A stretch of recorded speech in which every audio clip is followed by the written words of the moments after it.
Hi, magandang umaga mga Mars. Kape tayo mga Mars. Tanghali na nga pala kami nagising kasi walang pasok si Kuya Alden. Eto si Matina, igagala ko muna kasi nagmumuryot na. Gusto na daw niyang lumabas. Pero wag kayong mag-alala mga Mars. Nakapagluto na rin naman ako ng almusal namin. Tsaka nakapagwalis na rin ako sa amin. Siyempre, unahin muna natin yung gawaing bahay bago tayo lumabas ng bahay. At makipagchismisan. Charis! Nakita nyo naman si Matina, ang sigla-sigla pag nasa labas. Ang cute-cute niya nga dyan eh. Pinuntahan ko nga pala yung mga nagtatanim ng singkamas mga Mars at ipapakita ko sa inyo kung paano sila magtanim. Ang ganda nga ng sikat ng araw ngayon mga Mars. Tingnan nyo naman, sobrang liwanag. Sigurado gaganahan silang magtrabaho niyan. Charis lang. Ayan na nga at inaararo na ng kalabaw yung lupa. Siyempre may humahawak ng kalabaw mga Mars. Este ng gamit nila pang hukay. Hinihila kasi ng kalabaw yun para mabungkal naman yung mga lupa.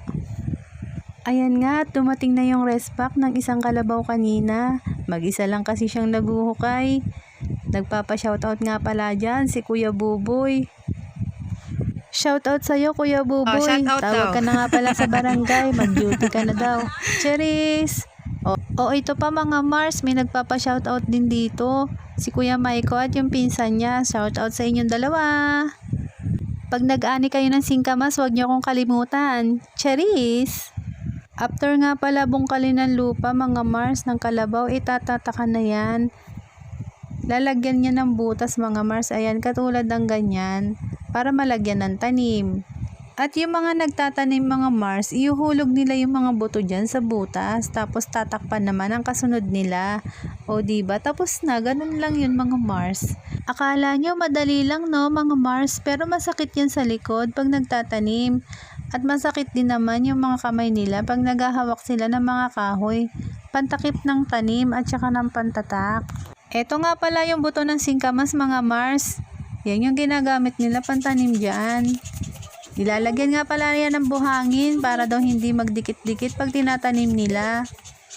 Kahapon nga pala ay nakapagtanim na rin sila dyan, kalahating araw lang. Pero doon sila banda doon sa likod, kaya hindi ko na sila napuntahan. Yung malapit nga lang sa amin ang nabidyohan ko mga Mars. Eto nga pala mga Mars yung mas malapit na video kung paano sila magtanim. Diba? Ang sisipag mga Mars. Nagpapa-shoutout nga pala dyan si Lolo John. Masakit daw ang ulo niya. At iyan pa nga may nagpapa-shoutout si Chang Ura. At si Mami. O sige, shoutout ko kayong lahat mga Mars. Mga Bye-bye!